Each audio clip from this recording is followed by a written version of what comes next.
ವಾಕ್ಯ ಕೇಳುವವರು ಎಲ್ಲರ ಈ ಕಡೆಗೆ ನೋಡ್ರಿ. ಬೈಬಲ್ ಓದೋರು ಮಾತ್ರ ಒಬ್ಬರಿಬ್ಬರು ಬೈಬಲ್ ನೋಡಿ ಕೇಳ್ರಿ. ಎದಕ್ಕಂದ್ರೆ ಕ್ರೈಮ್ ಮಾಡೋದ್ನಾಗ ಕ್ರೈವರು, ಆಪರೇಷನ್ ಮಾಡೋದ್ನಾಗ ಡಾಕ್ಟ್ರು, ಸ್ಕೂಲ್ನಲ್ಲಿ ಪಾಠ ಮಾಡೋದ್ನಾಗ ಟೀಚರು, ನಿದ್ದೆ ಮಾಡಿದ್ರೆ ಪ್ರಾಬ್ಲಮ್ ಇರ್ತದೆ ಮಾತು. ನೀವು ನಿದ್ದೆ ಮಾಡಿದ್ರೆ ನಿಮಗೆ ಪ್ರಾಬ್ಲಮ್ ಇರುತ್ತೆ. ಅಲ್ಲೆಲ್ಲ ಒಂದು ವೇಳೆ ಡ್ರೈವಿಂಗ್ ಮಾಡೋದ್ನ ಡ್ರೈವರ್ ನಿದ್ದೆ ಬಂದ್ಬಿಡೋದಂತ ಪ್ಯಾಸೆಂಜರ್ ಎಲ್ಲ ಪುಣ್ಯಕ್ಕೆ ಹೋಗ್ತಾರೆ. ಅದಕ್ಕೋಸ್ಕರ ಯಾರು ನಿದ್ದೆ ಮಾಡ್ಬಾರ್ದು ಸಾಧ್ಯ ಇಲ್ಲ. ಅದು ದರಿದ್ರ ಅಂತ ಹೇಳೋದು ಮಾತ್ರ ಕಾಸು. ಅದಕ್ಕಂದ್ರೆ ನಿದ್ದೆ ಮಾಡಬಾರ್ದು. ನಿದ್ದೆ ಮಾಡಕ್ಕ ನಮಗೆ ಸಮಯ ಬೇಕಾದಷ್ಟು ಐತಿ. ಅದಕ್ಕೋಸ್ಕರ ನಿದ್ದೆ ಮಾಡಬಾರ್ದು. ಆಪರೇಷನ್ ಮಾಡೋದ್ನ ಡಾಕ್ಟರ್ ನಿದ್ದೆ ಬಂದ ತನಕ ಪೇಷಂಟ್ಗೆ ಹೇಳತ್ತದ ಬಹಳ ಅಯೋಮಯ ಕಥೆ ಆಗ್ಬಿಡುತ್ತೆ. ನಾವು ಅದಕ್ಕೋಸ್ಕರ ಕೆಲವು ಸಲ ಆಪರೇಷನ್ ಮಾಡೋದ್ನಾಗ ಹತ್ತಳ್ಳಿ ಬ್ಲೇಡ್ಗಳು, ಕತ್ತಿಗಳು ಹೊಟ್ಟೆ ಒಳಗೆ ಇಟ್ಟು ಓದ್ಬಿಟ್ಟಾರ ಮಕ್ಕಳು. ಮತ್ತೆ ಎಷ್ಟೋ ರೊಕ್ಕ ಖರ್ಚು ಮಾಡಿ ಆಮೇಲೆ ಅದಕ್ಕೆ ಸ್ಕ್ಯಾನ್ ಮಾಡಿದ್ರೆ ಏನಪ್ಪ ಇದರಲ್ಲಿ. ಅದಕ್ಕೋಸ್ಕರ ವಾಕ್ಯ ಕೇಳುವಾಗ ಅಷ್ಟಲ್ಲಿ ನಿದ್ದೆ ಮಾಡ್ಬೇಕು. ನಿದ್ದೆ ಬಂದಂತ ಎದ್ದು ಹೊರಗಡೆ ಹೋಗಿ ನೀರದ ಮುಖ ತೊಗೊಂಡು ಬಂದು ಅಂತ ಕೂತ್ಕೊಳ್ಳಿ. ಇಲ್ಲ ನೀರು ಬಿಡ್ಬೇಕು ಅನ್ಸತ್ತ ಹೋಗಿ ಬಂದು ಕೂತ್ಕೊಳ್ಳಿ. ಸ್ವಲ್ಪ ಸಮಯ ದೇವ್ರ ವಾಕ್ಯ ಕಡೆಗೆ ಗಮನ ಕೊಡ್ರಿ. ಓದಿರೋ ಭಾಗವನ್ನು ನಾನು ಮತ್ತೊಂದು ಸಾರಿ ನಿಮ್ಗೆ ನೆನಪು ಮಾಡ್ಲಿಕ್ಕೆ ಓದ್ತೀನಿ. ಯೋಶುವ ಬರೆದ ಚರಿತ್ರೆ ಪುಸ್ತಕ 2ನೇ ಚಿಂತಕನ ನಾವು ಓದ್ತಾ ಕೇಳಿಸ್ಕೊಂಡು. ನೂನನ ಮಗನಾದ ಯೋಶುವನು ಕಾನಾನ್ ದೇಶವನ್ನು ಯೆರಿಕೋ ಪಟ್ಟಣವನ್ನು ನೋಡುವುದಕ್ಕೋಸ್ಕರ ಸಿಟಿಮಿನಿಂದ 20 ಗೂಢಚಾರರನ್ನು ಕಳಿಸಿದನು. ಅವರು ಹೊರಟು ಹೋಗಿ ರಾಹಾಬಳೆಂಬ ಸೂಳೆಯ ಮನೆಯಲ್ಲಿ ಇಳ್ಕೊಂಡ್ರು. ಆಗ ಜನರು ಯೆರಿಕೋವಿನ ಅರಸನಿಗೆ, ಇಗೋ, ಈ ರಾತ್ರಿ ಇಸ್ರಾಯೇಲರ ಕಡೆಯವರು ನಮ್ಮ ದೇಶವನ್ನು ಸಂಚರಿಸಿ ನೋಡುವುದಕ್ಕೆ ಬಂದಿದ್ದರೆಂದು ಹೇಳಿದರು. ಇದು ಈ ವಾಕ್ಯ ಮಾತು. ಈ ಚರಿತ್ರೆ ಕೆಲವರಿಗೆ ಗೊತ್ತಿರ್ಬೋದು, ಕೆಲವರಿಗೆ ಹೊಸದಾಗಿ ಇರ್ಬೋದು. ಪ್ರತಿಯೊಬ್ಬರು ರಕ್ಷಣೆ ಹೊಂದಬೇಕನ್ನುವಂಥದ್ದು ದೇವರ ಉದ್ದೇಶ ಮಾತು. ಈ ವಾಕ್ಯದ ಸಾರಾಂಶ ಅಂದ್ರೆ ದೇವರ ಮಾತು ಕೇಳಿ ದೇವರ ಮಾತಿಗೆ ವಿಧೇಯರಾಗಿರ್ರಿ ಅನ್ನುವಂಥದ್ದು ಈ ಅಂಶ ಇರ್ತದೆ. ನಿಮಗೆ ವಾಕ್ಯ ಎಲ್ಲ ಕೇಳುವಾಗ ದೇವರ ಸೇವಕನ ಮಾತಿಗೆ ವಿಧೇಯರಾದ್ರು, ದೇವರ ಮಾತು ಕೇಳಿ ವಿಧೇಯರಾಗಿ ವಚನ ಮಾಡು. ಒಂದ್ಸಲ ದೇವರ ಮಾತು ಕೇಳಿ ವಿಧೇಯರಾಗಿರ್ರಿ, ದೇವರ ಸೇವಕನ ಮಾತಿಗೆ ವಿಧೇಯರಾದರು. ಇದು ಈ ಅಂಶದ ಭಾಗವಾಗಿರ್ತದೆ. ಇದರಲ್ಲಿ ಎಷ್ಟು ವಾಕ್ಯ ಹೋಲಿಸಿದ್ರು ನಾನು ವಾಕ್ಯ ಹೇಳುವಾಗಲೂ ಇದನ್ನ ಮೈಂಡ್ ಇಟ್ಕೊಂಡು ವಾಕ್ಯ ಕೇಳಿದ್ರೆ ಖಚಿತವಾಗ್ಲೂ ನಿಮ್ಗೆ ಪರಿಶುದ್ಧವಾದ ದೇವರು ನಿಮಗೆ ಬೇಕಾದಂತಹ ವಿಷಯ ಮಾತಾಡೋಣ. ಓಕೆ, ಇಲ್ಲಿ ಕೇಳಿಸ್ಕೊಳ್ರಿ. ಅವರು ಕಾನಾನ್ ದೇಶದಿಂದ ಐಗುಪ್ತ ದೇಶದಿಂದ ಕಾನಾನ್ ದೇಶಕ್ಕೆ ಅವರು ಪ್ರಯಾಣ ಮಾಡ್ತಾರ. ಪ್ರಯಾಣ ಮಾಡಿ ಒಂದು ಎಲ್ಲ ಜಯಿಸ್ಕೊಂಡು ಬಂದ್ರೆ ಇನ್ನ ಲಾಸ್ಟ್ ಜಯಿಸ್ಬೇಕಾದ್ದು ಕೆಲವು ಪಟ್ಟಣಗಳ ಮಾತು. ಆ ಕೆಲವು ಪಟ್ಟಣಗಳ ಮಧ್ಯದಲ್ಲಿ ಯೆರಿಕೋ ಪಟ್ಟಣ ಜಯಿಸಿ ಅವರು ಕಾನಾನ್ಗೆ ಹೋಗ್ಬೇಕು. ಯೆರಿಕೋಕ್ಕಿಂತ ಮೊದಲು ಯೋರ್ದಾನ್ ಹೊಳೆ ಐತಿ. ಆ ಯೋರ್ದಾನ್ ಹೊಳೆ ದಾಟಿ ಯೆರಿಕೋ ಪಟ್ಟಣ ಜಯಿಸಿ ಅವರು ಕಾನಾನ್ಗೆ ಸೇರ್ಬೇಕು ಮಾತು. ಆ ಪರಿಸ್ಥಿತಿಯಲ್ಲಿ ಇಬ್ಬರನ್ನ ಕರೆದು ಯೋಶುವ ಇಲ್ಲಿ ಗೂಢಚಾರರ ಅಂತ ಬರೆದಂತೆ ಬೈಬಲ್. ತೆಲುಗು ಬೈಬಲ್ನಾಗ ರಹಸ್ಯವಾಗಿ ಕಳಿಸಿದಂತ ಹೇಳಿ ಬೈಬಲ್. ರಹಸ್ಯವಾಗಿ ಎದಕ್ಕೆ ಕಳಿಸ್ಬೇಕು? ಎದಕ್ಕೆ ಎಲ್ಲರನ್ನ, ಯಾಕಂದ್ರೆ 6 ಲಕ್ಷ ಜನ ಇದಾರ, ಅಲ್ಲಿ ನಾಯಕರದಾರ, ಎಲ್ಲ ಜನರದಾರ. ಯೋಶುವ ಆ ಸಮಯದಲ್ಲಿ ಆತನು ಸೇವಕನಾಗಿ ನಡೆಸಿದ. ಮೋಶೆ ಕಾಲ ಮುಗಿದೋಯ್ತೆ. ರಹಸ್ಯವಾಗಿ ಇಬ್ಬರನ್ನ ಕರೆದು ನೀವು ಹೋಗಿ ಯೆರಿಕೋ ಪಟ್ಟಣವನ್ನು ನೋಡಿಕೆ ಬರಂತ ಕಳಿಸೋಣ. ಎದಕ್ಕೆ ರಹಸ್ಯವಾಗಿ ಕಳಿಸನಂತಂದ್ರೆ, ಇದಕ್ಕಿಂತ ಮೊದಲು ಅರಣ್ಯಕಾಂಡದಲ್ಲಿ ನಾವು ನೋಡಿದ್ರೆ 13ನೇ ಅಧ್ಯಾಯದಲ್ಲಿ ಅರಣ್ಯಕಾಂಡದಲ್ಲಿ ಮೋಶೆ ಏನ್ ಮಾಡಿದಂದ್ರೆ ಬಹಿರಂಗವಾಗಿ ಪ್ರಚಾರ ಮಾಡದಂತೆ. ಬಹಿರಂಗವಾಗಿ ಪ್ರಚಾರ ಮಾಡಿ ಏನಪ್ಪ, ಕಾನಾನ್ ದೇಶಕ್ಕೆ ಹೋಗಿ ನೀವು ಕಾನಾನ್ ದೇಶದ ಬೆಳೆ ಅಂತದ್ದು, ಕಾನಾನ್ ದೇಶದ ಜನರಂತರು, ಕಾನಾನ್ ದೇಶದ ದಿನ ಮೇಲೆ ಐತ, ಕಾನಾನ್ ದೇಶದಲ್ಲಿ ಎಂತ ವ್ಯಕ್ತಿಗಳದಾರ, ಯಾವ ರೀತಿ ಅವರು ಜೀವನ ಮಾಡ್ತಾರ, ನಾವು ಅಲ್ಲಿಗೆ ಹೋದ್ರೆ ಜಯಿಸ್ಲಿಕ್ಕೆ ಆಗ್ತಾ ಇಲ್ಲ ಅಂತೇಳಿ ಬಹಿರಂಗವಾಗಿ 12 ಒಂದೊಂದು ಕುಲದಲ್ಲಿ ಒಬ್ಬೊಬ್ಬರು ಆಡ್ಸ್ಕೊಂಡು 12 ಜನ ಕಳಿಸಿದಂತೆ. 12 ಜನ ಹೋದಂತವ್ರು ಬರುವಾಗ ದಾಳಿಂಬೆ ದ್ರಾಕ್ಷಿ ತಗೊಂಬಂದಾರ. ಬಂದು ಎಲ್ಲರೂ ನೆಗೆಟಿವ್ ಆಗಿ ಹೇಳಿರಂತೆ. 10 ಜನ ನೆಗೆಟಿವ್ ಆಗಿ ಹೇಳಿರಂತೆ. ಅಂದ್ರೆ ನಾವು ಜಯಿಸಕ್ ಆಗಲ್ಲ, ನಾವು ಸೋತು ಬಿಡ್ತೀವಿ, ನಾವು ಹಿಂದಕ್ಕೆ ಐಗುಪ್ತಕ್ಕೆ ಹೋಗೋದು ಒಳ್ಳೇದು, ಕಂಪಲ್ಸರಿ ನಾವು ಅವ್ರನ್ನ ಗೆಲ್ಲಕ್ ಆಗಲ್ಲ ಅಂತೇಳಿ 10 ಜನ ಅಸಲಿ ಅವರು ದೇವರ ಮೇಲೆ ನಂಬಿಕೆ ಇಡಲಾರ್ದಂಗೆ ಮಾತಾಡಿದ್ರೆ, ಇಬ್ಬರು ಮಾತ್ರ ದೇವರ ಮೇಲೆ ನಂಬಿಕೆ ಇಟ್ಟು ಮಾತಾಡರಂತೆ. ಹಲ್ಲೆಲೂಯಾ. ಅದಕ್ಕೋಸ್ಕರವೇ ಆ 10 ಜನ ಹೇಳೋ ಮಾತು ಬಹಳ ಜಾಸ್ತಿ ಆಯ್ತು ಮಾತು. ಇಬ್ರು ಹೇಳೋ ಮಾತು ಯಾರು ಕೇಳ್ತಾರ? 10 ಜನ ಒಂದ್ ಕಡೆ ಆಗ. ಆದ್ರೂ ಆ ಇಬ್ರು ಮಾತಿನ ಮೇಲೆ ದೇವರು ಜಯ ಕೊಟ್ಟು ದೇವರು ಕಾನಾನ್ ದೇಶಕ್ಕೆ ನಡೆಸಿದ ಇಸ್ರಾಯೇಲ್. ಅಲ್ಲಿ ಜೋರ ಸಾರಿ. ಅದೇ ರೀತಿಯಾಗಿ ಇವಾಗ ಬಹಿರಂಗವಾಗಿ ಕಳ್ಸೋದ್ ಬೇಡ, ರಹಸ್ಯವಾಗಿ ಕಳ್ಸೋಣ ಅಂತ ಹೇಳೋದ್ ಮಾತು. ನೀವು ನಿಮ್ಮ ಹತ್ರ ತಲೆ ಬೈಬಲ್ ಇದ್ರೆ ಅದ್ರಲ್ಲಿ ಒಂದು ಮಾತು ಬರ್ತದ. ಯೋಶುವ 2:1 ಓದ್ರು ಸಾರ್ ಹೇಳ್ತೀನಿ. ತಲೆ ಬೈಬಲ್ ಇದ್ದರು. ಯೋಶುವ 2:1. ನೂನು ಕುಮಾರನೈನ ಯೆಹೋಶುವ ಬೇಗುರವಾರನ ಇದ್ದರು ಮನುಷ್ಯರನ್ನು ಪಿಲಿಪಿಸಿ వీరు పోయి ఆ దేశమును ముఖ్యంగా ఎదుర్కొని చూడని వారితో చెప్పి సిద్ధిమునొద్ది నుండి వారిని రహస్యంగా పంపెను.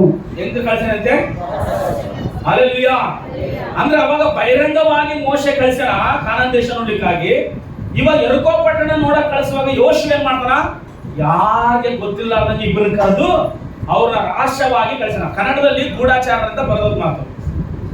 ನಾವು ಒಂದು ದೇಶದಿಂದ ಒಂದು ದೇಶಕ್ಕೆ ಹೋಗ್ಬೇಕಂದ್ರೆ ಪಾಸ್ಪೋರ್ಟ್ ವೀಸಾ ಕಂಪಲ್ಸರಿ ಬೇಕು.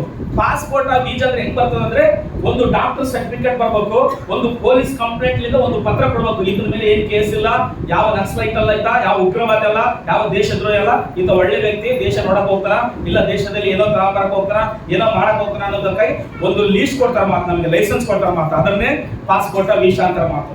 ಅದು ಒಂದು ವೇಳೆ ಇಲ್ಲ ಅಂದ್ರೆ ನಾವು ಬೇರೆ ದೇಶಕ್ಕೆ ಹೋಗ್ಲಿಕ್ಕೆ ಆಗಲ್ಲ ಮಾತು. ಆದ್ರೆ ಇವರು ಎಲ್ಲಿಂದ ಹೋಗ್ತಾರೆ, ಸಿಕ್ಕಿಂನಿಂದ ಹಿಡಿದು ಎರುಕೋಗೆ ಹೋಗ್ತಾರೆ ಮಾತು. ಎದಕ್ಕಂದ್ರೆ ಎರುಕೋ ಪಟ್ಟಣಕ್ಕೆ ಸುತ್ತಲೂ ಒಂದು ಗೋಡೆ ಐತಿ, ಅದು ಅವ್ರ ರಕ್ಷಣೆ ಕವಚ ಆಗೈತೆ ಅಂತೆ. ಆಗಿನ ಕಾಲದಲ್ಲಿ ಗೋಡೆಗಳು ಕಟ್ಕೊಂಡು ಊರ್ನ ರಕ್ಷಣೆ ಮಾಡ್ತಾ ಇದ್ರು. ಇವಾಗ ನಾವು ಗೋಡೆ ಕಟ್ಕೊಂಡಿಲ್ಲ ಭಾರತ ದೇಶಕ್ಕ, ಸೈನಿಕರಿದ್ದಾರೆ ನಮ್ಮ ಭಾರತ ದೇಶ ಸುತ್ತಲೂ. ಯಾರಾದ್ರೂ ಹೇಳ್ರಿ, ಸೈನಿಕರು, ಸೋಲ್ಜರ್ ಮಾತು. ರಾತ್ರಿ ಹಗಲು ಮಳೆ ಬಂದ್ರು, ಚಳಿ ಬಂದ್ರು, ಗಾಳಿ ಬೀಸಿದ್ರು, ಬಿಸಿಲಾದ್ರೆ ಏನ್ ಬಂದ್ರು ಅವ್ರು ಬಾರ್ಡರ್ ನಲ್ಲೇ ಇರ್ಬೇಕು. ಇಲ್ಲದ ಹೋದ್ರೆ ಬೇರೆ ದೇಶಗಳು ಯಾವಾಗ ಬೇಕಾದ್ರೂ ಬಂದು ದಾಳಿ ಮಾಡ್ಬೋದು. ಅಷ್ಟು ಕಣ್ಣಿಟ್ಟು ನೋಡ್ತಾ ಇದ್ರೊಳಗೆ ಬಾಂಬೆನಲ್ಲಿ ಏನಾಯ್ತು ಅಂದ್ರೆ 2008ರಲ್ಲಿ ಕಣಿ ಮಾತು, ಒಂದು ತಾಜ್ ಹೋಟೆಲ್ದಲ್ಲಿ ಹೋಗಿ ಸುಮಾರು ನಕ್ಸಲೈಟ್ಗಳು ಸೇರ್ಕೊಂಡು ಅಲ್ಲಿರುವಂತರೆಲ್ಲ ಅಮಾಯಕರನ್ನ ಸಾಯಿಸಾಕ್ಬಿಟ್ರ ಮಾತು. ಯಾಕೆ ಹಿಂಗಾದ ದೇಶದ ಪರಿಸ್ಥಿತಿ ಅಂದ್ರೆ ಸರಿಯಾಗಿ ಕಾಯ್ಲಾರ್ದವ್ರು ಇದ್ದ ಪರಿಸ್ಥಿತಿ. ಇಲ್ಲಿ ಎರುಕೋಕೆ ಏನು ಪ್ರೊಟೆಕ್ಷನ್ ಅಂದ್ರೆ ಗೋಡೆನೇ ಅವರಿಗೆ ರಕ್ಷಣೆ ಅಂತ. ಅದಕ್ಕೋಸ್ಕರವೇ ಇವಾಗ ಯೋಶುವ ಆ ಪಟ್ಟಣ ಜಯಿಸ್ಬೇಕಂದ್ರೆ ಆ ಪಟ್ಟಣದಲ್ಲಿ ಎಂತ ಜನರ, ಆ ಪಟ್ಟಣದಲ್ಲಿ ಏನ್ ವ್ಯವಸ್ಥೆ ಐತಿ, ನಾವು ಜಯಿಸ್ಬೋದಿಲ್ಲ ಅಂತೇಳಿ ಮೊದಲು ನೋಡ್ಲಿಕ್ಕಾಗಿ ಇಬ್ಬರನ್ನ ಕರೆದು ಕಳಿಸನಂತೆ. ಎಲ್ಲ ಕಳ್ಸ್ಕೊಳ್ರಿ.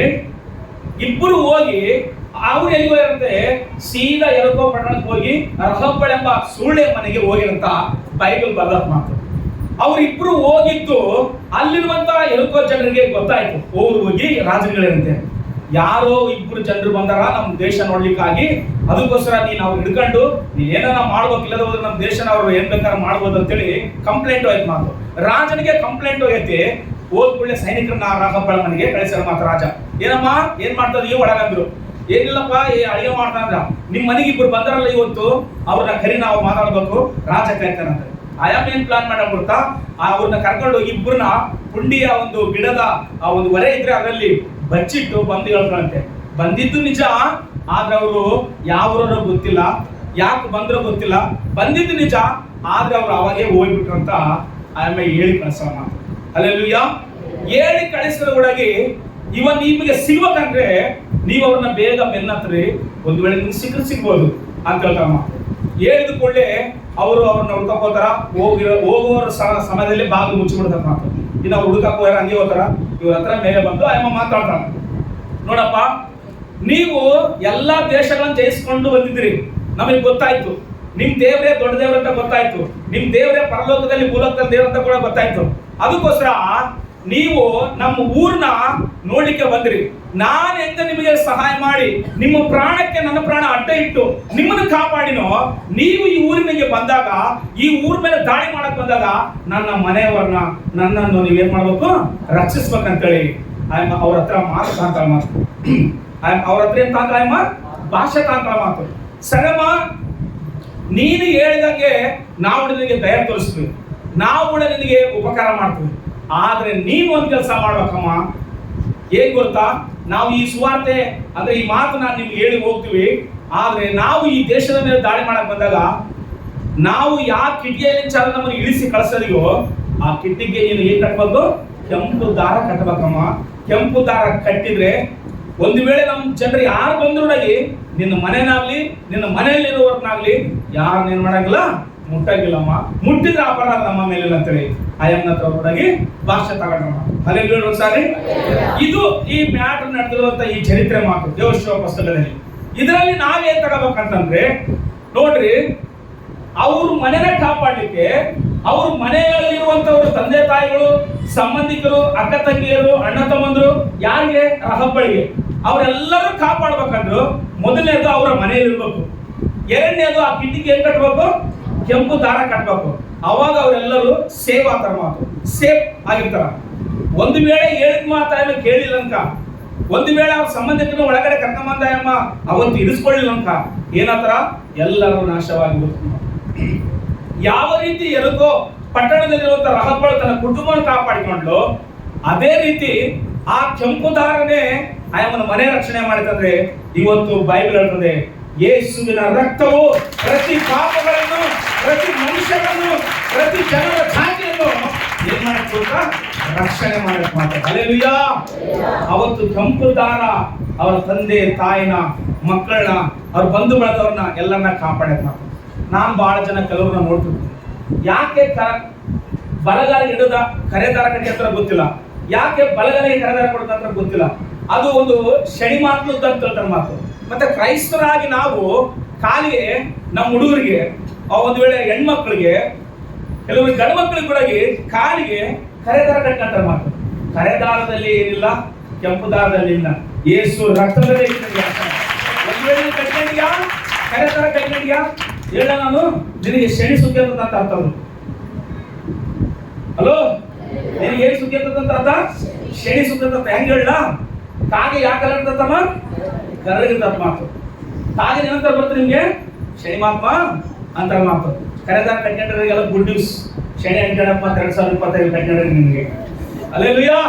ಒಂದು ವೇಳೆ ಕಟ್ಕೊಂಡಿದ್ರೆ ವಾಕ್ಯ ಹೇಳಿ ಮುಗಿದೊಳಗಾಗಿ ನಾನು ಬಿಚ್ಚ ಹಾಕು. ಬಲಗಲಿ ಕಟ್ಕೊಂಡಿಯಾ, ಎಡಗಲಿ ಕಟ್ಕೊಂಡಿಯಾ, ನುಡಿ ಕಟ್ಕೊಂಡಿಯಾ, ಎಲ್ಲಿ ಕಟ್ಕೊಂಡಿಯಾ, ಬಿಚ್ಚ ಹಾಕು. ಯೇಸು ರಕ್ತವು ನಮ್ಮನ್ನು, ನಮ್ಮ ಕುಟುಂಬವನ್ನು, ನಮ್ಮ ಮಕ್ಕಳನ್ನ ಕಾಪಾಡ್ತದೆ ಅಷ್ಟೇ. ನಾವು ಕಟ್ಟಿಕೊಳ್ಳುವ ದಾರ, ನಾವು ಪ್ರೊಟೆಕ್ಷನ್ ಆಗಿರುವಂತದ್ದು ಏನಲ್ಲ, ಯೇಸು ರಕ್ತ ಮಾತು. ಪ್ರೇದರ ಮಕ್ಕಳೇ, ಎಲ್ಲರೂ ಗಮನ ಇಟ್ಟು ಕಳಿಸ್ಕೊಳ್ರಿ.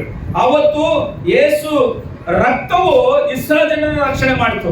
ಅದೇ ರೀತಿ ಕೆಂಪು ದಾರ ರಹಬ್ಬಳಾದ ಆ ಮನೆಯಲ್ಲಿರುವಂತ ಎಲ್ಲರನ್ನ ಪ್ರೊಟೆಕ್ಟ್ ಮಾಡಿತ್ತು. ಕಾರಣ ಏನಂತಂದ್ರೆ ಯೋಶುವನ ಮಾತು ಕೇಳಿ ಅವರು ಪ್ರಾಣ ತ್ಯಾಗ ಮಾಡಿ ಎರುಕಕ್ಕೆ ಹೋದ್ರಲ್ಲ, ಅವ್ರ ಲಿಂಚ ಮಾತು. ಇಲ್ಲಿ ನೋಡ್ರಿ, 2ನೇ ಅಧ್ಯಾಯ 1ನೇ ವಚನ, ಅದನ್ನ ನಾನು ನಿಮ್ಗೋಸ್ಕರ ಓದ್ತೀನಿ, ಕೇಳಿಸ್ಕೊಳ್ರಿ. ನೂನನ ಮಗನಾದ ಯೋಶುವನು ಕಾನಾನ್ ದೇಶವನ್ನು, ಯೆರಿಕೋ ಪಟ್ಟಣವನ್ನು ನೋಡುವುದಕ್ಕೋಸ್ಕರ ಸಿಟ್ಟಿಮಿನಿಂದ 2 ಗೂಢಚಾರರನ್ನು ಕಳಿಸಿದನು. ಎಷ್ಟು ಜನ ಹೋಗ್ಯಾರ? ಎಲ್ಲ ನೋಡ್ರಿ, 2.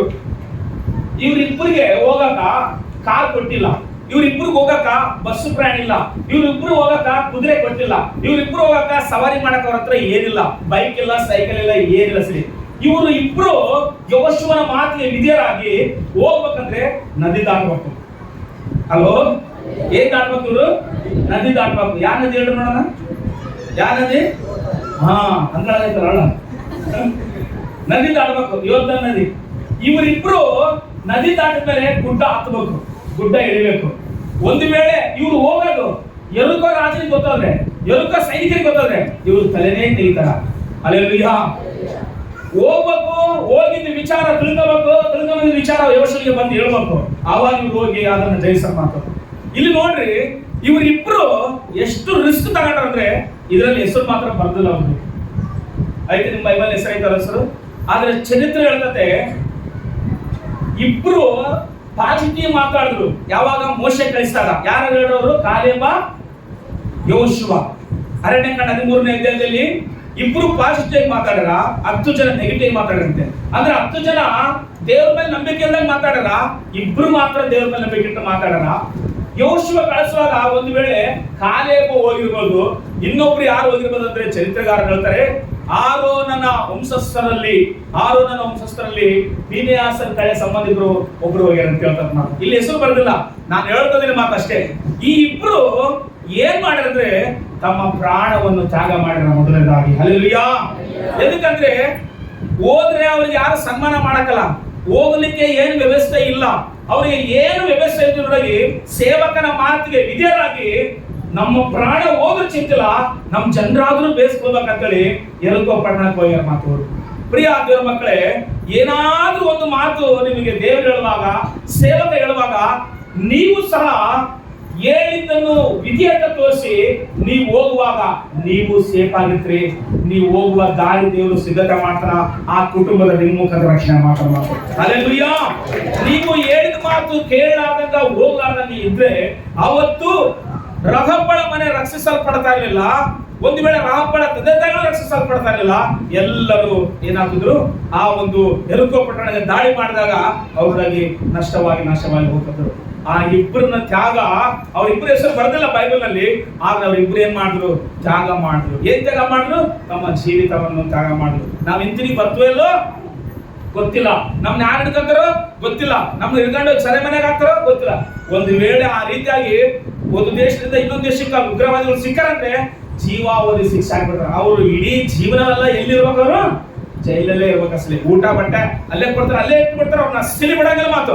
ಆದ್ರೆ ಅಂತ ಒಂದು ಕಟು ಪರಿಸ್ಥಿತಿ ಇದ್ರೊಳಗೆ ಏನ್ ಮಾಡ್ಯಾರ? ನೀನ್ ಹೇಳಿದ ಮಾತಿಗೆ, ನಿನ್ನ ಮಾತು ದೇವ್ರ ಮಾತು ಅಂತ ಹೇಳಿ ನಾವು ತಿಳ್ಕೊಂಡು ನಾವು ಹೋಗ್ತೀವಿ. ಹಲ್ಲೆಲೂಯಾ. ಯಾವಾಗ ವಿಧೇಯತೆ ಇರ್ತತೋ ಅವಾಗ ಜನರು ಏನಂತಂದ್ರೆ ರಕ್ಷಿಸಲ್ಪಡ್ತಾರ. ಮಾತು ವಿಧೇಯತೆ ಇಲ್ಲದೆ ಹೋದ್ರೆ ರಕ್ಷಿಸಲ್ಪಡ್ಲಿಕ್ಕೆ ಸಾಧ್ಯವಿಲ್ಲ. ಐತೆ ನಿನಗೆ ವಿಧೇಯತೆ, ಹೇಳಿದ ಕೂಡಲೇ ಮಾಡುವ ಕೆಲಸ ನಿನಗೆ ವಿಧೇಯತೆ ಇದ್ರೆ ನಿನ್ ಮೂಲಕ ಅನೇಕರನ್ನ ರಕ್ಷಣೆ ಮಾಡ್ತಾರ. ಮಾತು ನೀನು ಹೋಗ್ಬೇಕಷ್ಟೇ, ಹೇಳಿದ ಮಾತು ಕೇಳಿ ನೀನು ಹೋಗು. ನೀನು ಹೋಗುವಾಗ ದೇವ್ರು ನಿನಗೋಸ್ಕರ ಸಿದ್ಧತೆ ಮಾಡ್ತಾರೆ. ನೋಡ್ರಿ, ಇವರಿಬ್ರು ಹೋಗ್ಯಾರಲ್ಲ, ಹೋಗಿರಂತವರು ರಹಬಳ ಎಂಬ ಸುಳ್ಳೆ ಮನೆಗೆ ಹೋಗಿರಂತ ಬೈಬಲ್ ಐತೆ. ಎದಕ್ಕೆ ಆ ರೀತಿಯಾಗಿ ಪರಿಶಿಷ್ಟ ದೇವರ ಏನಂತಂದ್ರೆ ಆಯ್ನ ವೃತ್ತಿ ಆದಂತೆ, ಆಯ್ನ ಕೆಲಸನೇ ಅದು. ಇವತ್ತು ನಮ್ಮ ಭಾರತ ದೇಶದಲ್ಲಿ ಇವಾಗ ಸ್ವಲ್ಪ ಕಡಿಮೆ ಆಗೈತಿ ದೇವದಾಸಿ ಪದ್ಧತಿ. 12 ವರ್ಷಕ್ಕೆ 13 ವರ್ಷಕ್ಕೆ ಮೆಚುರಿಟಿ ಆದ್ರೆ ಮಕ್ಕಳನ್ನ ಕರ್ಕೊಂಡೋಗಿ ಆ ಹುಲಿಗೆಯಲ್ಲಿ ಅದನ್ನ ಮಣಿ ಕಟ್ಟಿಬಿಟ್ಟು ನೀನ್ ಇವಾಗ ದೇವರಿಗೆ ದಾನ ಮಾಡ್ಬಿಟ್ಟಿವಿ ನೀನಂತೇಳಿ ಬಿಟ್ಟು ಬಿಡ್ತಾ ಇದ್ರು. ಆದ್ರೆ ಆ ಪದ್ಧತಿ ಸರ್ಕಾರದವರು ರದ್ದು ಮಾಡಿರೋ ಮಾತು. ಅವಾಗ ನಂಗ ಮುತ್ತು ಕಟ್ಟಂಗ ಪಬ್ಲಿಕ್ ರಹಸ್ಯವಾಗಿ ಕರ್ಕೊಂಡು ಹುಲಿಗೆಲ್ಲಿ ಕಟ್ತಾರ ಮಾತು. ಇದು ಅದೇನಂತಾರೆ ಒಂದು ಬಹಿರಂಗವಾಗಿ ನಡೀಲಾರ್ದ ರಹಸ್ಯವಾಗಿ ನಡೀತಾ ಇದೆ ಘಟನೆ. ಇನ್ನು ಇದನ್ನ ರದ್ದು ಮಾಡಬೇಕು, ಎಲ್ಲರೂ ಗಮನ ಇಟ್ಟು ಕಳ್ಸ್ಕೊಡ್ರಿ. ಅಂತ ಪರಿಸ್ಥಿತಿಯಲ್ಲಿ ಆಯಮ್ಮ ಆ ಉದ್ಯೋಗದಲ್ಲಿ ಆ ಜೀವನ ಮಾಡ್ತಾ ಇದ್ರು. ಆಯಮ್ಗ ತಂದೆ ತಾಯಿ ಇಲ್ಲಂತಲ್ಲ, ತಂದೆ ಇದಾರ, ತಾಯಿ ಇದಾರ, ಸಂಬಂಧಿಕರಿದಾರ, ಬಂದಿದಾರ, ಬಳದಾರ, ಎಲ್ಲರ ಒಂದ್ಸಲ ವಾಕ್ಯ ನೋಡ್ರಿ, ಒಂದ್ಸಲ ವಾಕ್ಯ ನೋಡೋಣ. ಅವ್ರ ಮನೆಯಲ್ಲಿ ಯಾರು ಇದಾರ ಅಂತೇಳಿ. 6ನೇ ಅಧ್ಯಾಯ ಯೋಶುವ, 2ನೇ ಅಧ್ಯಾಯ ಯೋಶುವ ಬರೆದ ಪತ್ರಿಕೆಯಲ್ಲಿ ನೋಡೋಣ ಒಂದ್ಸಾರಿ. ಯೋಶುವ ಇದ್ರೆ 6ನೇ ಅಧ್ಯಾಯ 22ನೇ ವಚನ ಓದೋಣ ಒಂದ್ಸಾರಿ. ಯೆಹೋಶುವ ದೇಶವನ್ನು ಸಂಚರಿಸಿ ನೋಡಿದ್ದ 2 ಮನುಷ್ಯರಿಗೆ, ನೀವು ಆ ಸೂಳೆಯ ಮನೆಗೆ ಹೋಗಿ ಅವಳಿಗೆ ಪ್ರಮಾಣ ಮಾಡಿದಂತೆ ಅವಳನ್ನು ಅವಳಿಗೆ ಇರುವುದೆಲ್ಲವನ್ನು ಹೊರಗೆ ತೆಗೆದುಕೊಂಡು ಬನ್ನಿರಿ ಎಂದು ಹೇಳಲು ಆ ಯವನಸ್ಥರು ಹೋಗಿ ರಾಹಾಬಳನನ್ನು ಅವಳ ತಂದೆ ತಾಯಿಗಳನ್ನು, ಇಲ್ಲಿ ಕೇಳಿಸ್ಕೊಂಡು, ರಾಹಾಬಳಿಗೆ ಯಾರನ್ನ ಹೇಳುವಾಗ ತಂದೆ ಇದಾನ, ತಾಯಿ ಇದಾಳ, ಎಲ್ಲರ. ಆದ್ರೆ ವೃತ್ತಿ ಮಾತ್ರ ಏನ್ ಗೊತ್ತಾ? ಸುಳ್ಳೆ ಕೆಲಸ ಮಾಡೋದು. ಎದಕ್ಕೆ ಅವನ ಕುರಿತಾಗಿ ಬೈಬಲ್ ನ ಬರ್ದನ? ಇಡೀ ಒಂದು ಚಾಪ್ಟರ್ ಬರ್ದನ್ ಮಾತು. ಈ ರಾಹಾಬಳ ಕುರಿತಾಗಿ ಬೈಬಲ್ ಅಲ್ಲಿ 3 ಕಡೆ ಮೆನ್ಷನ್ ಮಾಡಿದ ಮಾತು. ಒಂದು ಇಬ್ರಿಯ ಬರೆದ ಪತ್ರಿಕೆಯಲ್ಲಿ 10ನೇ ಅಧ್ಯಾಯದ ಬರ್ದನ, ಯಾಕೋಬ ಬರೆದ ಪತ್ರಿಕೆಯಲ್ಲಿ 2ನೇ ಅಧ್ಯಾಯ ಬರ್ದನ. ಯಾಕೆ ಬರ್ದ ಅಂತಂದ್ರೆ ಈ ಅಮ್ಮ ಯಾವತ್ತು ದೇವರ ಸ್ವರಕ್ಕೆ ಕಿವಿಗೊಟ್ಲೋ ಅವತ್ತೇ ಅವರ ಕುಟುಂಬ ರಕ್ಷಿಸಲ್ಪಟ್ಟ ಮಾತು. ಹಲ್ಲೆಲೂಯಾ. ನೀನು ಬ್ಯಾಕ್ ಅಂದ್ರೆ ನೀನು ಇಂದಿನ ಜೀವಿತ ಏನ್ ಮಾಡಿದೋ ದೇವರಿಗೆ ಬೇಕಾಗಿಲ್ಲ. ನೀನು ಮಾರು ಮನಸ್ಸು ಹೊಂದಿ ರಕ್ಷಣೆ ಹೊಂದಿಕೊಂಡ್ರೆ ಇವತ್ತಿನ ನಿನ್ನ ಕುಟುಂಬ ದೇವರ ಆಶೀರ್ವಾದ ಮಾತು. ಇವತ್ತಿನ ನೀನು ಹಿಂದೆ ಯಾವ ತರ ಮಾಡಿಯೋ, ಯಾವ ಪದ್ಧತಿನ ಬದುಕಿಯೋ, ಯಾವೊಂದು ಕೆಲಸದಲ್ಲಿ ನಿಂತಿಯೋ ಅದು ದೇವರಿಗೆ ಬೇಕಾಗಿಲ್ಲ. ಇವತ್ತು ಮನಸ್ಸು ಮಾಡಿಸ್ಕೊಂಡು ದೇವರ ಕಡೆ ತಿರುಗಿ ದೇವರ ಮಾತಕ್ಕೆ ವಿಧಿಯಾದ್ರೆ ನಿನ್ನಿಂದ ನಿನ್ನ ಕುಟುಂಬ ರಕ್ಷಿಸಲ್ಪಡ್ತಾನೆ. ರಾಹಾಬಳಿಗೆ ಯಾರದಾರ? ತಂದೆ ಇದನ, ತಾಯಿ ಇದನ, ಅಣ್ಣ ತಂದೆ ಬಂಧುಗಳು ಎಲ್ಲರದಾರ.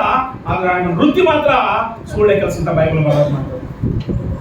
ಬಹಳ ಜನರು ಮೊದಲು ಹೆಂಗ ಜೀವನ ಮಾಡಿವೋ ಅದೇ ಜೀವನ ಇವಾಗ ಕಂಟಿನ್ಯೂ ಮಾಡತ್ತಲ್ಲ. ಯೇಸು ನಂಬಿಕೊಂಡ್ಮೇಲೆ ಮೊದಲು ಹೆಂಗ್ ಮಾಡಿವೋ ಅದು ಬೇಕಾಗಿಲ್ಲ ದೇವರಿಗೆ.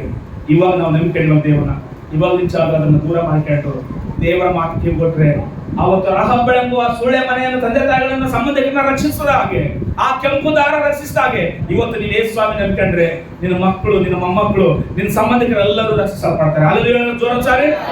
ನೀನು ಹಿಂದೆ ಹೆಂಗ್ ಬದುಕಿಗ ಬೇಕಾಗಿಲ್ಲ ದೇವ್ರಿಗೆ.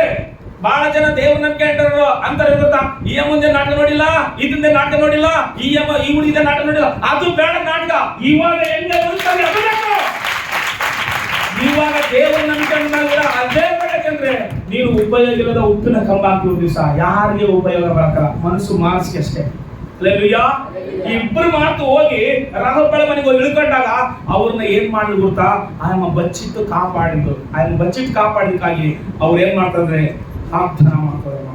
2:14 ಯೋಶುವ ಬರೆದ ಪುಸ್ತಕ 2:14 ಓದಪ್ಪ. 2ನೇ ಅಧ್ಯಾಯ 14 ವಚನ. ಆಗ ಆ ಮನುಷ್ಯರು ನೀವು ನಮ್ಮ ಸಂಗತಿಯನ್ನು ಹೊರಪಡಿಸಿದ್ದರೆ ನಾವು ನಿಮ್ಮ ಪ್ರಾಣಕ್ಕೆ ಹೊಣೆಯಾಗಿರುವೆವು. ಯೆಹೋವನು ಈ ದೇಶವನ್ನು ಸಾಕು ಸಾಕು ತಲೆನ ಓದೊಂದ್ಸಲ ಮಾತನ್ನ ಎರಡನ್ನ అందుకు ఆ మనుషులు ఆమెతో నీవు మా సంగతి వెల్లడి చేయనిడలా మీరు చావకుండానట్లు నీ ప్రాణములకు బదులుగా మా ప్రాణం ఇచ్చెదము. యెహోవా ఈ దేశమును మాకిచ్చినప్పుడు నిజముగా మేము నీకు ఉపకారము చేసేదము. ಎಲ್ಲರೂ ಒಂದ್ಸಲ ಮಾತನಾಡಿ ಉಪಕಾರ చేసినామని ಒಂದ್ಸಾರಿ ಉಪಕಾರ ಮಾಡ್ತಾವ. ಅಮ್ಮ ನಮಗೆ ಕಷ್ಟ ಬಂದಾಗ ಏನ್ ಕಷ್ಟ ಬಂದಿದೆ? ಎರಕೋ ಪಟ್ಟಣಕ್ಕೆ ಬಂದಿವಿ, ನಾವು ನಿಮ್ಮ ಮನೇಲಿ ಇಟ್ಕೊಂಡಿವಿ, ನೀ ನಿನ್ನ ಪ್ರಾಣ ಒತ್ತಿಟ್ಟು ನಮ್ಮ ಪ್ರಾಣ ಕಾಪಾಡಿವಿ. ನಾವು ಈ ದೇಶದ ಮೇಲೆ ದಾಳಿ ಮಾಡಕ್ ಬಂದಾಗ, ಯುದ್ಧ ಮಾಡಕ್ ಬಂದಾಗ ನಮ್ಮ ಪ್ರಾಣ ತ್ಯಾಗ ಮಾಡಿ ನಿನ್ನನ್ನು ಏನ್ ಮಾಡ್ತೀವಿ? ಕಾಪಾಡ್ತೀವಿ. ನೀನ್ ಮಾತು ಕೊಟ್ಟಿದ್ದಕ್ಕಾಗಿ ನಾವು ನಿನಗೆ ಉಪಕಾರ ಮಾಡ್ತೀವಿ. ಉಪಕಾರ ಮಾಡಿದವರಿಗೆ ಏನ್ ಮಾಡ್ಬೇಕು ಗೊತ್ತಾ? ಉಪಕಾರನೇ ಮಾಡ್ಬೇಕು, ಅಪಕಾರ ಮಾಡಬಾರ್ದು. ಅಲ್ಲಿ ಒಂದ್ಸಲ ಬೈಬಲ್ ನಲ್ಲಿ ಜ್ಞಾನೋಕ್ತದಲ್ಲಿ ಒಂದು ಮಾತು ಹೇಳ್ತಾನೆ, 17:13 ಒಂದ್ಸಾರಿ 17:13 ಜ್ಞಾನೋಕ್ತದಲ್ಲಿ ಏನು ಹೇಳ್ತಾನಪ್ಪ? ಉಪಕಾರಕ್ಕೆ ಅಪಕಾರ ಮಾಡುವವನ ಮನೆಗೆ ಕೇಡು ತಪ್ಪದು. ಕೇಡು ಏನ್ ಮಾಡಂಗಿಲ್ಲ, ತಪ್ಪದ ಅರ್ಥ ಇರುತ್ತಾ? ನೀನು ಉಪಕಾರ ಹೊಂದಿಕೊಂಡಿಗಿ, ನೀನು ಅವರಿಂದ ಸಹಾಯ ಹೊಂದಿಕೊಂಡಿಗಿ, ನೀನು ಅವರಿಂದ ಏನೋ ಹೊಂದಿಕೊಂಡಿಗಿ, ದಯ ಹೊಂದಿಕೊಂಡಿಗಿ, ನಿನಗೆ ಯಾವಾಗ ಸಮಯ ಬಂದಾಗ ಸಹಾಯ ಮಾಡಲ್ಲ, ಅವ್ರ ಮನೆಗೆ ನೀನು ಕೇಡು ಮಾಡಬಾರ್ದು. ಕೇಡು ಮಾಡಿಗ ನಿನ್ನ ಮನೆಗೆ ಕೇಡು ತಪ್ಪದಂತ ಅರ್ಥ ಮಾತು. ಒಂದು ವೇಳೆ ನೀನು ಉಪಕಾರ ಹೊಂದಿಕೊಂಡಿಯಲ್ಲ, ಉಪಕಾರಕ್ಕೆ ನೀನೇನ್ ಮಾಡ್ಬೇಕು? ಉಪಕಾರನೇ ಮಾಡು, ಅಪಕಾರ ಮಾಡಬೇಡ. ಅಪಕಾರ ಮಾಡಿ ನಿನ್ನ ಮನೆಗೆ ಕೇಡು ತಪ್ಪದ, ಕೇಡು ಬರ್ತದಂತ ಅರ್ಥ ಮಾತು. ಪ್ರಿಯ ದೇವ್ರ ಮಕ್ಕಳೇ, ಬೈಬಲ್ ನಲ್ಲಿ ದಾವೀದ ಮಹಾರಾಜ ಒಂದ್ಸಾರಿ ಆತನು ಏನ್ ಮಾಡ್ತಂದ್ರೆ ಆ ಮಗನಿಗೋಸ್ಕರ ರಾಜನಿಗೋಸ್ಕರ ಮನೆ ಬಿಟ್ಟು ಹೋದಂತ 2-3 ಸಾರಿ ನೋಡ್ತೀವಿ. ರಾಜನಿಗೋಸ್ಕರ ಒಂದು ಸೌಲ ರಾಜನಿಗೋಸ್ಕರ ಮನೆ ಬಿಟ್ಟು ಹೋಗಿ ಆ ಗಹಂತರ ಗುಹೆಯಲ್ಲಿ ವಾಸ ಮಾಡ್ತಾರಂತೆ. ಅಂತ ಸಮಯದಲ್ಲಿ ವಾಸ ಮಾಡುವಾಗ ಏನ್ ಮಾಡ್ತಾರಂದ್ರೆ ಸೌಲ ಬಂದು ಏನ್ ಮಾಡ್ತಾರಂತಂದ್ರೆ ಸಾಯಿಸ್ಲಿಕ್ಕಾಗಿ ಬಂದನ. ಆದ್ರೆ ದಾವೀದ ಸಿಗುವಲ್ಲ ಯಾರಿಗೆ? ಸೌಲನ ಕೈಗೆ. ಯಾವಾಗ ನೋಡಿದ್ರು ಯುದ್ಧ ಮಾಡಿ ಸಾಯಿಸ್ಬೇಕಂತೇಳಿ ಪ್ಲಾನ್ ಮಾಡ್ತಾನೆ ಅದನ್ನ ಸೌಲ. ಆದ್ರೆ ದೇವರು ದಾವೀದನನ್ನು ಬಚ್ಚಿಡ್ತಾನೆ, ಸೌಲನ ಕೈ ಸಿಗಲಾರ್ದ. ಹಲ್ಲೆಲೂಯಾ. ಆದ್ರೆ ಈತ ಹೋಗಿ ಏನ್ ಮಾಡ್ಲಿಕ್ಕೆ ನಷ್ಟ ಮಾಡ್ಲಿಕ್ಕಾಗಿ ಹೋದಾಗ ಸೌಲ, ಆದ್ರೆ ಸೌಲನ ಕೈಗೆ ದಾವೀದ ಸಿಗಲಿಲ್ಲ. ಒಂದು ಸಾರಿ ದಾವೀದನ ಕೈಗೆ ಸೌಲ ಸಿಕ್ಕಂತೆ. ಯಾವಾಗಲೂ ಬೆನ್ನತ್ತಿ ಹೋಗುವಂತ ಮನುಷ್ಯನು ದೇವರು ಕಾಪಾಡಿ ಕರ್ಕೊಂಡೋಗಿ ಸೌಲನ ಕೈಗೆ ಬೀಳಾರ್ದಂತ ತಪ್ಪಿಸಿ ಕಾಪಾಡ್ತಾರೆ. ಒಂದು ಪರಿಸ್ಥಿತಿಯಲ್ಲಿ ಒಂದ್ಸಾರಿ ದಾವೀದನ ಕೈಗೆ ಸೌಲ ಸಿಕ್ಕಂತೆ. ಈ ಸೌಲ ಬಂದ್ರೆ ಯಾಕೆ ಹೇಳಿದ್ರೆ ದಾವೀದನನ್ನು ಸಾಯಿಸ್ಲಿಕ್ಕಾಗಿ ಬಂದ. ಇವಾಗ ಸಾಯಿಸ್ಲಿಕ್ಕೆ ಬಂದಂತ ಮನುಷ್ಯನು ಯಾರ ಕೈ ಸಿಕ್ಕ ಗೊತ್ತಾ? ದಾವೀದನ ಕೈ ಸಿಕ್ಕಂತೆ. ಆಗ ದಾವೀದ ಹೇಳ್ತಾನೆ, 1ನೇ ಸಮುವೇಲ 24:18 ಅನ್ಸುತ್ತೆ, ಇದು ಒಂದ್ಸಾರಿ 1ನೇ ಸಮುವೇಲ 24:18 ಅನ್ಸೋದಪ್ಪ. ಯೆಹೋವನು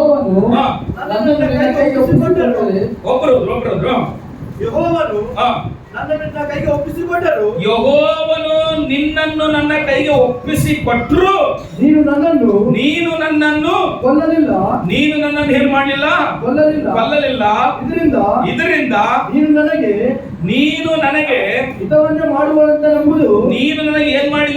ಹಿತವನ್ನು ಮಾಡುವುದೆಂದೆಂಬುದು. ಹಿತವನ್ನೇ ಮಾಡಿದಿ ಎಂದು ಇವತ್ತು ಪ್ರಕಟವಾಯಿತು. ಇವತ್ತು ಏನಾಯ್ತು? ಇವತ್ತು ನನಗೆ ಗೊತ್ತಾಯ್ತು. ನೀನು ಏನ್ ಮಾಡಿಯೋ ಇವತ್ತು ನನಗೆ ಗೊತ್ತಾಯ್ತು. ಅದಕ್ಕೆ ಗೊತ್ತಾ? ನಿನ್ನ ಕೈಗೆ ನನ್ನನ್ನು ಸಿಗದ ಮಾಡಿದ್ರೊಳಗೆ, ಆದ್ರೆ ನೀನ್ ಮಾತ್ರ ನಿನ್ನ ಬುದ್ಧಿ ತೋರಿಸಿದೆ. ಏನ್ ಗೊತ್ತಾ? ದೇವರ ಅಭಿಷೇಕನ ನಾನು ಮುಟ್ಟಬಾರದಂತೇಳಿ. ಒಂದು ವೇಳೆ ನನ್ನ ಕೈ ಸಿಕ್ಕಿದ್ರೆ ನಾನು ನಿನ್ನ ಏನ್ ಮಾಡಿಬಿಡ್ತಿದ್ದೆ? ಸಾಯಿಸ್ಬಿಡ್ತಿದ್ದೆ. ಆದ್ರೆ ನಿನ್ ಕೈಗೆ ನನ್ನ ಸಿಗದು ಮಾಡಿಬಿಡ, ನೀನೇನ್ ಮಾಡಿಲ್ಲ, ನನ್ನ ಸಾಯಿಲ್ಲ, ನೀನು ಹಿತವನ್ನೇ ಮಾಡಿ. ಅಲ್ಲಿ ಒಂದ್ಸಾರಿ ಅರ್ಥ ಅಂದ್ರೆ ಶತ್ರು ಸಿಕ್ಕರುಳೆ ದಾವೀದ ಮುಟ್ಲಿಲ್ಲ. ಯಾರನ್ನ? ಸೌಲನ. ಎದಕ್ ಗೊತ್ತಾ? ಕೆಡುಕು ಮಾಡುವವರಿಗೆ ಕೇಡು ಮನುಷ್ಯರಿಂದ ಬರಂಗಿಲ್ಲ, ದೇವರಿಂದ ಬರ್ತದಂತೆ. ಚಮಡ ತಗೊಂಡೆಲ್ಲ ಕೆಡುಕು ಮಾಡುವವರಿಗೆ ಕೇಡು ಎಲ್ಲಿಂದ ಬರ್ತದ? ಮನುಷ್ಯರಿಂದ ಬರಕಂತೆ. ನಾನು ಎಲ್ಲರನ್ನ ಮೋಸ ಮಾಡಿ ಎಲ್ಲರನ್ನ ಅನ್ಯಾಯ ಮಾಡಿ ನಾನು ಮುಂದಕ್ಕೆ ಹೋದ್ರೆ ಜನರು ನನಗೆ ಮೋಸ ಮಾಡಲಾರ್ದಿರ್ಬೋದು, ಆದ್ರೆ ದೇವರಿಂದ ಬರ್ತಾನಂತೆ ಆ ರಣರಂಗದಲ್ಲಿ. ಹಲ್ಲೆಲೂಯಾ. ಆದ್ರೆ ದಾವೀದ ಏನಂತ ಗೊತ್ತಾ? ನೀ ನನ್ನ ಕೈ ಎಷ್ಟೋ ಸಣ್ಣ ಸಿಕ್ಕೆ, ಆದ್ರೆ ನಾನು ನಿನ್ನ ಮುಟ್ಲಿಲ್ಲ. ಆದ್ರೆ ನೀ ನನ್ನ ಕೈ ಸಿಕ್ಕಲ್ಲ, ನಾನು ನಿನ್ನ ಮುಟ್ಲಿಲ್ಲ. ನಿನ್ನ ಅಂಗಿಯ ಏನ್ ಗೊತ್ತಾ? ಒಂದು ತುಂಡನ್ನ ಕಟ್ ಮಾಡ್ಕೊಂಡು ಹೋಗಿ ಅಷ್ಟೇ ಹೊತ್ತು ನನ್ನ ಮನಸ್ಸಾಕ್ಷಿ ಒಪ್ತಾ ಇಲ್ಲ ನಿನ್ನ ಮುಟ್ಲಿಕ್ಕಾಗಿ ಅಂತ ಮಾತು. ಅಂದ್ರೆ ದಾವೀದನ ಮನಸ್ಸು ಎಂತ ಮನಸ್ಸು ಗೊತ್ತಾ? ದೇವರಿಗೆ ವಿಧೇಯನಾಗಿರುವ ಮನಸ್ಸಂತೆ. ಹಲ್ಲೆಲೂಯಾ. ಒಂದ್ಸಾರಿ ಎಂತ ಮನಸ್ಸಮ್ಮ? ದೇವರಿಗೆ ವಿಧೇಯರಾಗಿರ್ರಿ. ಮೊದಲನೇದಾಗಿ ಯೆಹೋಶುವನ ಪುಸ್ತಕದಲ್ಲಿ ಇಬ್ರು ಅಂತ ಹೇಳ್ತಾ ಬಂದ್ರಲ್ಲ, ಆ ಇಬ್ರು ಯಾರು ವಿಧೇಯರಾಗ್ಯಾರ? ಯೆಹೋಶುವನ ಮಾತು ಏನಾಗ್ಯಾರ? ಅವರು ವಿಧೇಯರಾಗ್ಯಾರ ಮಾತು. ನೀನು ವಿಧೇಯತೆ ತೋರಿಸಿ ದೇವರಿಗೆ, ನೀನು ವಿಧೇಯನಾಗಿರ್ತೀಯ. ನೀನು ವಿಧೇಯನಾಗಿದ್ರೆ 2025ರಲ್ಲಿ ದೇವರು ನಿನ್ನ ಕುಟುಂಬನ ಆಶೀರ್ವಾದ ದೇವರು ವಿಧೇಯನಾಗಷ್ಟೇ. ಮನುಷ್ಯರಿಗೆಲ್ಲ ಮನುಷ್ಯರು ಹೇಳ್ತಾರೆ ಬಿಡ್ತಾರೆ, ಆಮೇಲೆ ಮರ್ಕೊಂಡು ಹೋಗ್ತಾರೆ. ಆದ್ರೆ ನೀನು ದೇವರಿಗೆ ವಿಧೇಯನಾಗು, ದೇವರ ಸೇವಕನಿಗೆ ವಿಧೇಯನಾಗಿರು. ನಿನ್ನ ಕುಟುಂಬವನ್ನು ಆತನು ಬಚ್ಚಿಟ್ಟು ಕಾಪಾಡ್ತಾನೆ. ಮಾತು ನೋಡ್ರಿ, ಮೊದಲನೇದಾಗಿ ಇಬ್ರು ದೇವರಿಗೆ, ದೇವರ ಸೇವಕನ ಮಾತಿಗೆ ಅವರು ವಿಧೇಯರಾಗರು. ಅದಕ್ಕೋಸ್ಕರ ವಿಧೇಯರಾಗಿಗೋಸ್ಕರ ಅವ್ರನ್ನ ಸುರಕ್ಷಿತವಾಗಿ ಕಳಿಸಿದ ದೇವರು, ಸುರಕ್ಷಿತವಾಗಿ ಅವ್ರಿಗೆ ಸಂದೇಶ ಮುಟ್ಟಿಸಿ ಮತ್ತೆ ಅವ್ರು ಏನ್ ಮಾಡ್ಯಾರ, ಸುರಕ್ಷಿತವಾಗಿ ಹಿಂತಿರುಗಿ ಬರುವುದನ್ನು ನೋಡ್ತು. ಮಾತು ನೋಡ್ರಿ, ಯೆಹೋಶುವ ಬರೆದ ಪುಸ್ತಕದಲ್ಲಿ ತೆಗೆದು ಒಂದ್ಸಾರಿ 2ನೇ 18 ಓದು, ಒಂದ್ಸಾರಿ 2:18. ಇಗೋ ನಾವು ಈ ದೇಶದಲ್ಲಿ ಪ್ರವೇಶಿಸುವಾಗ ನೀನು ನಮ್ಮನ್ನು ಇಳಿಸಿದ ಕಿಟಿಕಿಗೆ, ನೀನು ನಮ್ಮನ್ನು ಬಚ್ಚಿಟ್ಟು ಅವರು ಹೋದ್ಮೇಲೆ ನೀನು ನಮ್ಮನ್ನ ಕಿಟಿಕಿಯಿಂದ ಇಳಿಸಿಯಲ್ಲಮ್ಮ, ಆ ಕಿಟಿಕಿಗೆ ಈ ಕೆಂಪು ದಾರವನ್ನು ಕಟ್ಟಬೇಕು. ಮತ್ತು ನಿನ್ನ ತಂದೆ ತಾಯಿಗಳನ್ನ ಅಣ್ಣ ತಮ್ಮಂದಿರನ್ನ ಎಲ್ಲ ಬಳಗದವರನ್ನ ನಿನ್ನ ಮನೆಯಲ್ಲಿ ಸೇರಿಸಿಕೊಂಡಿರಬೇಕು. ಅವರಲ್ಲಿ ಯಾರಾದರೂ ಮನೆ ಬಿಟ್ಟು ಬೀದಿಗೆ ಬಂದ್ರೆ ರಕ್ತ ಅಪರಾಧವು, ಒಂದು ವೇಳೆ ನಿನ್ನ ಮನೆಗೆ ಅವತ್ತು ಇರ್ಲಾರ್ದಂಗ, ನೀನ್ ಹೇಳಿದ ಮಾತು ಅವ್ರು ಕೇಳಲಾರ್ದಂಗ ಹೊರಗಡೆ ಬಂದ್ರಂಗ, ಯಾಕಂದ್ರೆ ಮನೆಗಿದ್ದಾಗ ಮಾತ್ರ ಅವ್ರಿಗೆ ಸೇಫ್ ಆಗಿರ್ತಾರ. ಮಾತು ಹೊರಗಡೆ ಹೋಗಿರೋದಕ್ಕ ಯುದ್ಧ ಮಾಡೋ ಸಮಯದಲ್ಲಿ ಅವರು ರಹಬ್ಬಳ ಮನೆಯವರು ಅಂತೇಳಿ ಬಂದರಿಗೆ ಗೊತ್ತಾಗಲ್ಲ. ಆದ್ರೆ ರಹಬ್ಬಳ ಮನೆಗೆ ಏನ್ ಕಟ್ಟೈತೆ ಸಾರಿ, ಕೆಂಪು ದಾರ ಕಟ್ಟೈತಿ. ಆ ಕೆಂಪು ದಾರದಿಂದ ನಿನ್ನ ಮನೆಗೆ ರಕ್ಷಣೆ ಐತಮ್ಮ. ಒಂದು ವೇಳೆ ಯುದ್ಧದ ಸಮಯದಲ್ಲಿ ಯಾರಾದ್ರೂ ಹೊರಗಡೆ ಬಂದ್ರಂತ, ನೀನ್ ಹೇಳಿದ ಮಾತು ಕೇಳಿ ನಿನ್ ಮನೆಗೆ ಇರ್ಲಾರ್ದಾಗ, ಅವ್ರ ವಿಧೇಯತೆ ತೋರಿಸಲಾರ್ದಾಗ ಹೊರಗಡೆ ಬಂದ್ರಾಗ ಆ ರಕ್ತ ಬರಾದ ನಮ್ಮ ಮೇಲೆಲ್ಲ ನೀವು ಅವ್ರ ತಲೆ ಮೇಲೆ ಇರ್ತದೆ ಅಂತ ಹೇಳಿ ಮಾತು. ಅಲ್ಲಿ ಹೇಳೋದು ಸಾರಿ, ಅದ್ರ ಅರ್ಥ ಏನ್ ಗೊತ್ತಾ? ಇವಾಗ ಅಮ್ಮ ಏನ್ ಮಾಡೋಣ, ಅವ್ರನ್ನ ಬಚ್ಚಿಟ್ಟು ಅವರಿಂದ ಸಂದೇಶ ತಿಳ್ಕೊಂಡು ಅವ್ರ ಕುಟುಂಬದ ರಕ್ಷಣೆ ಮಾಡ್ಕೊಳ್ತಾಳೆ ಮಾತ್ರ ಹಾಕೊಂಡು. ನೋಡ್ರಿ, ಎಂತ ಸ್ತ್ರೀ, ಎಂತ ಜೀವನ ಮಾಡಿದಂತ ಸ್ತ್ರೀ, ಎಂತ ಬದುಕಿದಂತ ಸ್ತ್ರೀ, ಎಂತ ಬಾಳೆ ಮಾಡಿದಂತ ಸ್ತ್ರೀಯಿಂದ ಅವ್ರ ಕುಟುಂಬವೆಲ್ಲ ಏನಾಯ್ತು, ರಕ್ಷಿಸಲ್ಪಡಿತು. ಪ್ರಿಯ ದೇವರ ಮಕ್ಕಳೇ, ನೀನು ಒಂದು ವೇಳೆ ಅಂತ ಕುಟುಂಬ ಇಲ್ಲದೆ ಇರ್ಬೋದು, ನೀನು ಒಳ್ಳೆ ಕುಟುಂಬದಲ್ಲಿ ಇರ್ಬೋದು, ನಿನ್ನ ರಕ್ತ ಸಂಬಂಧಿಕರು ಬಂಧು ಬಳದವರು ನಿನ್ನಿಂದ ರಕ್ಷಣೆ ಹೊಂದಿಕೊಂಡಾರ. ಒಂದ್ಸಾರಿ ಆಲೋಚನೆ ಮಾಡಿ. ರಹಬ್ಬಳ ಸೂಳೆಯಿಂದ ಕುಟುಂಬ ರಕ್ಷಿಸಲ್ಪಡುತ್ತಂದ್ರೆ ಮತ್ತೆ ನಿನ್ನ ಕುಟುಂಬ, ನಿನ್ನ ಸಂಬಂಧಿಕರು, ನಿನ್ನ ಬಂಧು ಬಳದವರು ನಿನ್ನಿಂದ ರಕ್ಷಣೆ ಹೊಂದ್ಯಾರ. ನಿನ್ನ ಸುವಾರ್ತೆ ಹೇಳ್ತದೆ ಅವನಿಗೆ. ಅವರು ಕುಟುಂಬದಲ್ಲಿ ಅವತ್ತು ಯುದ್ಧಕ್ಕೆ ಬಂದಾಗ 6ನೇ ಅಧ್ಯಾಯದಲ್ಲಿ ಬರೀತಾನೆ ನೋಡ್ರಿ, ಕೆಂಪು ದಾರ ಕಟ್ಟಿರುವ ರಹಬ್ಬಳ ಮನೆಯನ್ನ ಮಾತ್ರ ಬಿಟ್ಟು ಎಲ್ಲರನ್ನ ಕತ್ತರಿಸಾಕ ಅಂತೇಳಿ ಯೆಹೋಶುವ ಆಜ್ಞೆ ಮಾಡ್ತಾನಂತೆ. ಅದಕ್ಕೋಸ್ಕರವೇ ಆ ಊರಿಗೆ ಬೆಂಕಿ ಹಾಕಿನ ಮೊದಲು ಆ ಮನೆಗಿರೋರೆಲ್ಲರನ್ನ ಕರ್ಕೊಂಡು ಬಂದು ಇಸ್ರಾಯೇಲರ ಪಕ್ಕದಲ್ಲಿ ನಿಲ್ಲಿಸ್ಕೊಂಡು ಆ ಊರನ್ನ ತಾಳೆ ಮಾಡ್ತಾರ. ರಕ್ಷಿಸಲ್ಪಟ್ಟಿದ್ದ ಹೆಂಗ, ವಿಧೇಯತೆ ತೋರಿಸ್ತಾರೆ. ಹೇಳಿದ ಮಾತಿಗೆ ಕಿವಿ ಕೊಟ್ಟಾಗ ಮಾತು. ರಹಬ್ಬಳ ತಂದೆ ತಾಯಿಗಳಾಗ್ಲಿ, ಅವ್ರ ಸಂಬಂಧಿಕರಾಗ್ಲಿ, ಹೆಂಗ ಅವರು ರಕ್ಷಿಸಲ್ಪಟ್ರು, ವಿಧೇಯತೆ ತೋರಿಸ್ತಾರೆ. ನಿನ್ ಮನೆಗೆ ಎದಕ್ ಬರ್ಬೇಕು ನಾವು? ನಿನ್ ಬದುಕೇ ಸರಿ ಇಲ್ಲ, ನಿನ್ ಜೀವನೇ ಸರಿ ಇಲ್ಲ, ನೀನೇ ಇನ್ನೊಬ್ಬರ ಹತ್ರ ಜೀವನ ಮಾಡ್ತಾ ಇದೀಯ, ಇವತ್ತು ಒಬ್ಬತ್ತ ನಾಳೆ ಇನ್ನೊಬ್ಬ ಜೀವ ಮಾಡಿ ನಿನ್ ಮನೆಗೆ ಬರಕ್ ನಾವು ಮನೆಗಿಲ್ಲ ಅಂತ ಅಂದಿದ್ರಿಗಿನ ರಹಬ್ಬಳ ಸಂಬಂಧಿಕರ ಹೊತ್ತು ಸತ್ತು ಹೋಗ್ತಾ ಇದ್ರು. ಆದ್ರೆ ರಹಬ್ಬಳ ಮಾತು ದೇವರಿಗೆ ವಿಧೇಯರಾಗೋಣ, ದೇವ್ರ ಸೇವಕರಿಗೆ ವಿಧೇಯರಾಗೋಣ. ಅದಕ್ಕೋಸ್ಕರ ಇವಾಗ ತಂದೆ ತಾಯಿಗಳೆಲ್ಲ ವಿಧೇಯತೆ ತೋರಿಸೋಣ. ಹಲ್ಲೆಲೂಯಾ. ನಾನು ಏನ್ ಹೇಳ್ತಂದೆ ಅಂತಂದ್ರೆ, ನೀನು ಫಸ್ಟ್ ಸರಿಯಾಗಿ ನೆಟ್ಟಿಗೆ ಆಗಿಬಿಟ್ರೆ ನಿನ್ನ ಕುಟುಂಬ ರಕ್ಷಿಸಲ್ಪಡುತ್ತೆ. ನೀನು ನೆಟ್ಟಿಗೆ ಇಲ್ಲದಕ್ಕೋಸ್ಕರವೇ ನಿನ್ನ ಕುಟುಂಬದಿಂದ ರಕ್ಷಣೆಗೆ ಬರ್ತಾ ಇಲ್ಲ ಅಷ್ಟೇ. ನೀನು ಸರಿಯಾಗಿರ್ಬೇಕಷ್ಟೇ. ನಿನಗೆ ಕಷ್ಟ ಬರಲಿ, ಬಾಧೆ ಬರಲಿ, ನೋವು ಬರಲಿ, ಹಿಂಸೆ ಬರಲಿ. ಎದಕ್ಕಂದ್ರೆ ಈ ಲೋಕದಲ್ಲಿ ಶ್ರಮೆ ಉಂಟು, ಈ ಲೋಕದಲ್ಲಿ ಕಷ್ಟ ಉಂಟು, ಈ ಲೋಕದಲ್ಲಿ ಅವಮಾನ ಉಂಟು ಅಂತೇಳಿ ಬೈಬಲ್ ಹೇಳ್ತತ. ನೀನು ಅಷ್ಟು ತಿಪ್ಪಲು ಬಿಡೋದನ್ನ ಅವಸರ ಇಲ್ಲ. ಅಯ್ಯೋ ನನಗೆ ಬಂದ್ಬಿಡತ್ ಕಷ್ಟ, ನನಗೆ ಬಂದ್ಬಿಡತ್ತೆ ಬಾಧೆ, ನನಗೆ ಬಂದ್ಬಿಡತ್ ತಿಪ್ಪಲು ಅನ್ಕೋಬೇಡ. ಇದು ಶಾಶ್ವತ ಕಾಲವಲ್ಲ. ಈ ತಿಪ್ಪಲು ಅಲ್ಪ ಕಾಲ. ಆಮೇಲೆ ಹೇಳಲ್ಲ ಸರಿ, ಅಲ್ಪ ಕಾಲ, ಸ್ವಲ್ಪ ಕಾಲ. ಆದ್ರೆ ನಮ್ಮ ರಾಜ್ಯವು ಶಾಶ್ವತವಾದ ರಾಜ್ಯ, ಪರಲೋಕ ಪ್ರೇತರ ಮಕ್ಕಳೇ. ಅದಕ್ಕೋಸ್ಕರ ಅಲ್ವಾ ವಿಧೇಯತೆ ತೋರಿಸಿ ಯೇಸು ಸ್ವಾಮಿ ಕೂಡ ಪರಲೋಕ ಬಿಟ್ಟು ಈ ಭೂಮಿಗೆ ಬಂದು ತನ್ನ ರಕ್ತವನ್ನು, ತನ್ನ ಪ್ರಾಣವನ್ನು ಕೊಟ್ಟು ನಮ್ಮನ್ನು ರಕ್ಷಿಸಿದ್ದು. ಹಲ್ಲೆಲೂಯಾ. ಒಂದು ವೇಳೆ ಆತನ ವಿಧೇಯತೆ ತೋರಿಸಲಿಲ್ಲ ಅಂದ್ರೆ ತಂದೆಗೆ ನಾವು ರಕ್ಷಿಸಲ್ಪಡ್ತಾ ಇರಲಿಲ್ಲ. ರಹಬ್ಬಳ ವಿಧೇಯತೆ ತೋರಿಸಲಿಲ್ಲ ಅಂತಂದ್ರೆ ಅವ್ರ ಸಂಬಂಧಿಕರು ರಕ್ಷಿಸಲ್ಪಡ್ತಿಲ್ಲ. ಅವರು ತಂದೆ ತಾಯಿಗಳು ಯಮನ ಮಾತಿಗೆ ವಿಧೇಯರಾಗಲ್ಲ ಹೋದ್ರೆ ಅವತ್ತು ಅವ್ರು ಸತ್ತು ಹೋಗ್ತಾ ಇದ್ರು. ಒಬ್ಬ ಸ್ತ್ರೀ ಬದಲಾದ್ರೆ ಅವ್ರ ಕುಟುಂಬ ಎಲ್ಲ ರಕ್ಷಣೆ ಹೊಂದಿದೆ ಬೈಬಲ್. ಹಲ್ಲೆಲೂಯಾ. ನೀನು ಬದಲಾಗಿಯಲ್ಲ, ನಿನ್ನ ಕುಟುಂಬ ಏನ್ ಮಾಡ್ಬೇಕಂದ್ರೆ ರಕ್ಷಿಸಲ್ಪಡಬೇಕು.